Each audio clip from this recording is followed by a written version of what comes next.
బద్వేల్ పట్టణంలోని నందిపల్లి వద్ద గల మాధవి ఫామ్ హౌస్ నందు రావి చెట్టుకు వేప చెట్టుకు కళ్యాణ మహోత్సవాన్ని అంగరంగ వైభవంగా నిర్వహించారు. బద్వేల్ పట్టణ చరిత్రలో మొట్టమొదటిసారిగా జరిగిన ఈ వృక్ష కళ్యాణానికి భక్తులు పెద్ద సంఖ్యలో తరలివచ్చారు. పెద్దిరెడ్డి సతీష్ కుమార్ రెడ్డి మరియు డాక్టర్ పద్మావతమ్మ గార్ల ఆధ్వర్యంలో జరిగిన ఈ కళ్యాణంలో స్వామివారికి అమ్మవారిని కన్యాదానంగా డాక్టర్ పద్మావతి సతీష్ కుమార్ రెడ్డి దంపతులు సమర్పించారు. వేద పండితుల మంత్రోచ్చారణల మధ్య శాస్త్రోక్తంగా వివాహతంతు జరిపించారు. ఈ కార్యక్రమంలో పాల్గొన్న విష్ణు స్వామి మాట్లాడుతూ లోక కళ్యాణం కోసం, ప్రకృతి పరిరక్షణ కోసం ఈ రావి వేప కళ్యాణాన్ని నిర్వహిస్తాం. పురాణాల ప్రకారం రావి చెట్టు విష్ణు స్వరూపం, వేప చెట్టు లక్ష్మీ స్వరూపం.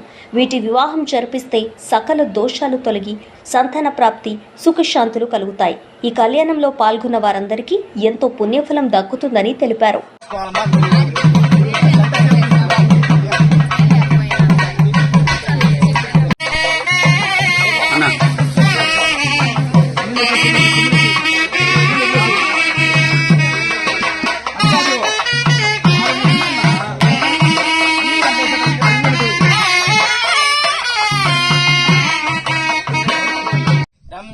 మాతరం మునిం లక్ష్మీనాథ సమారంభాం నాథయామున మధ్యమాం అస్మదాచార్య పర్యంతాం వందే గురు పరంపరాం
జీలకర్ర బెల్లం స్వామివారికి అమ్మవారికి జరుగుతుంది. మా మనసులో నమో నారాయణ అనుకుంటూ ధ్యానం చేయండి.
లక్ష్మీ నిఖిల గుణగణాడంబరే కీర్తి లక్ష్మీ సర్వాంగే సౌమ్య లక్ష్మీ త్వయితు విజయతాం సర్వసామ్రాజ్య లక్ష్మీ శ్రీర్వర్చస్వమాయుష్యమారోగ్యమావీధ శోభామానం మహీయతే ధాన్యం ధనం పశుం బహుపుత్రలాభం శతసంవత్సరం దీర్ఘమాయుః శ్రీహక్కాంతాయ కళ్యాణ నిధయే నిధయేర్దినాం శ్రీవేంకట నివాసాయ శ్రీనివాసాయ మంగళం ఈశానాం జగతోస్య వెంకటపతే విష్ణోః పరాం ప్రేయసీం తద్వక్షస్థల నిత్యవాసరసిఖాం తక్షాంతి సంవర్ధినీం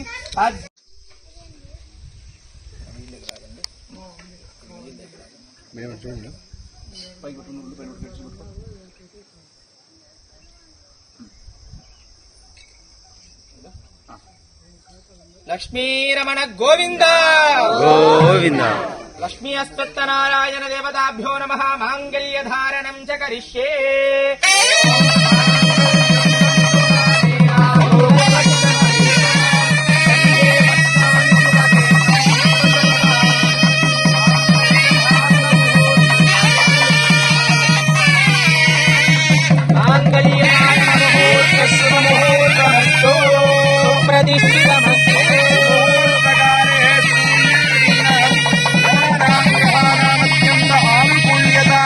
ఫలప్రసాద సిద్ధిరస్తు.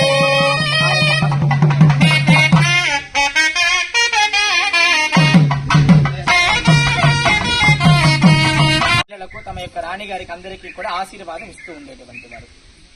ఆ రాజు ఆ విధంగా చేస్తూ ఉండేటువంటిది. ఆ గ్రామంలో రాజుతో పాటు రకరకాల వర్ణాల వారంతా కూడా కుటుంబం అంతా కూడా ఉండేటువంటి వారు. బ్రాహ్మణ, క్షత్రియ, వైశ్య, శూద్రులు 4 వర్ణముల వారు జీవిస్తూ ఉండేటువంటి వారు.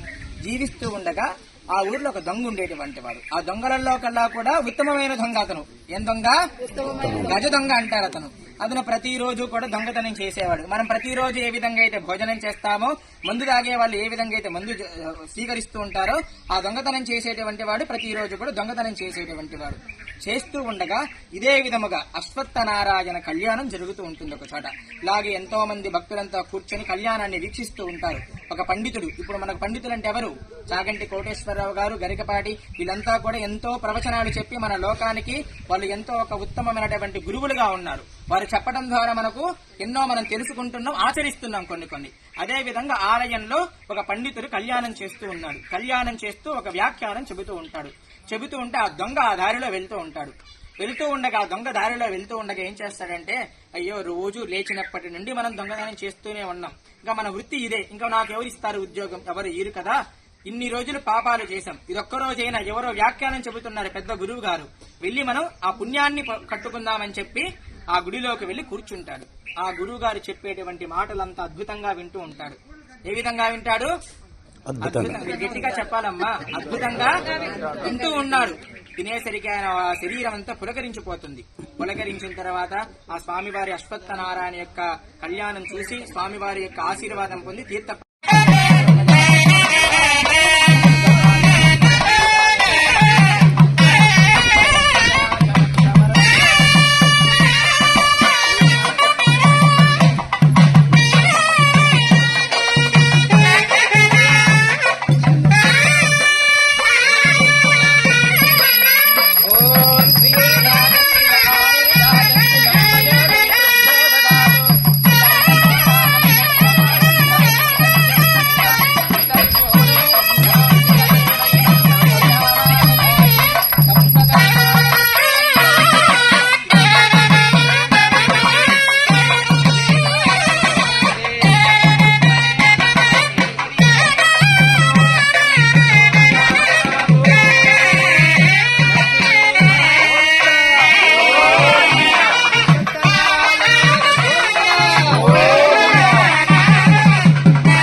యజమానం యద్దాతు.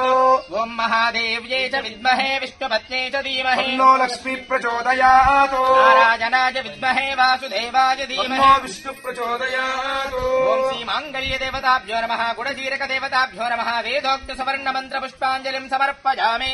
ఛత్రమాచ్ఛాదయామి. చామరాభ్యాం వీదయామి. నృత్యం దర్శయామి. గీతం శ్రావయామి. ఆందోళికానారోహయామి. అశ్వానారోహయామి. గజానారోహయామి. సమస్త రాజోపచార చక్షోపచార భక్షోపచార మానసోపచార షోడశోపచార పూజాం సమర్పయామి. నమస్కరోమి. ఇప్పుడు ఇంకా కళ్యాణోత్సవంలో భాగంగా అశ్వత్థనారాయణ స్వామి వారి యొక్క కళ్యాణోత్సవంలో భాగంగా ముందుగా ఇప్పుడు గుడజీరక ప్రధానం, అంటే గుడజీరక ప్రధానం జరుగుతుంది అమ్మవారికి స్వామివారికి. గుడజీరక ప్రధానం అయిన తర్వాత మాంగళ్య పూజ చేశాం. మాంగళ్య ధారణ జరిగేటప్పుడు ఆడవారందరూ కూడా పెళ్లైన వారందరూ కూడా మీ మాంగళ్యాన్ని పట్టుకొని మమ మాంగళ్య వృద్ధిరస్తు అని మనసులో ప్రార్థన చేస్తూ నేను అప్పుడు మంత్రాన్ని కూడా పలికిస్తాం ఒక శ్లోకాన్ని.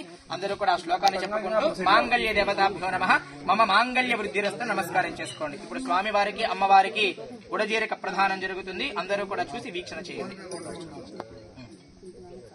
దానికంటే ముందుగా లగ్నాష్టకములని ఒక శ్లోకాలుంటాయి. ఆ శ్లోకాలు వినటం ద్వారా అంటే స్వామి వారికి మనం హెచ్చరిస్తున్నట్టు. ఇప్పుడు మన పిల్లలు ఎవరైతే ఉంటారో వారిని ఏ విధంగా అయితే మనం సమయం ఆసన్నం అయిపోతుంది తొందరగా వచ్చి కూర్చొని చెబుతూ ఉంటాం కదా, అదే విధంగా స్వామి వారికి హెచ్చరిస్తున్నట్టుగా సావధాన సుముహూర్తే సావధాన సులగ్నే అంటే సావధాన చిత్తులై ఉండండి, మంచి ముహూర్తం ఆసన్నమైంది, సావధాన చిత్తులై ఉండండి, మంచి లగ్నం ఆసన్నమైందని చెప్పి మనం చెప్పుకుంటున్నాం. కాబట్టి ఇప్పుడు ఆ శ్లోకాలు వినటం ద్వారా మనలో ఉండేటువంటి మలినాలన్నీ తొలగిపోతే అందరూ కూడా భక్తి శ్రద్ధలతో ఆ లక్ష్మీనారాయణ స్వరూపమైనటువంటి అశ్వత్థ నారాయణని ప్రార్థన చేయండి.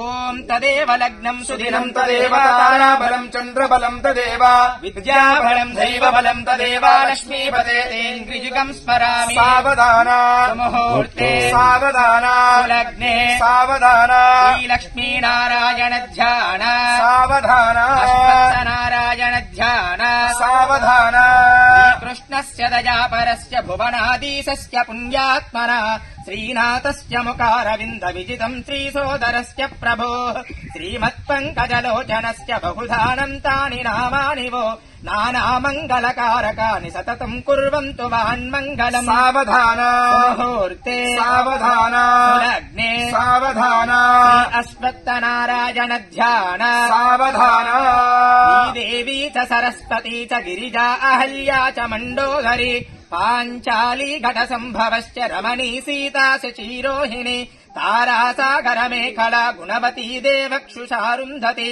కౌసల్యాది సమస్త దేవ వనిత కుర్వంతు వాన్మంగళం. సావధాన ముహూర్తే సావధాన సావధాన లక్ష్మీ అశ్వత్థ నారాయణ ధ్యాన సావధాన. ఓం పాద్మం భాగవతం భవిష్యదవలం వారాహ కంగారుడ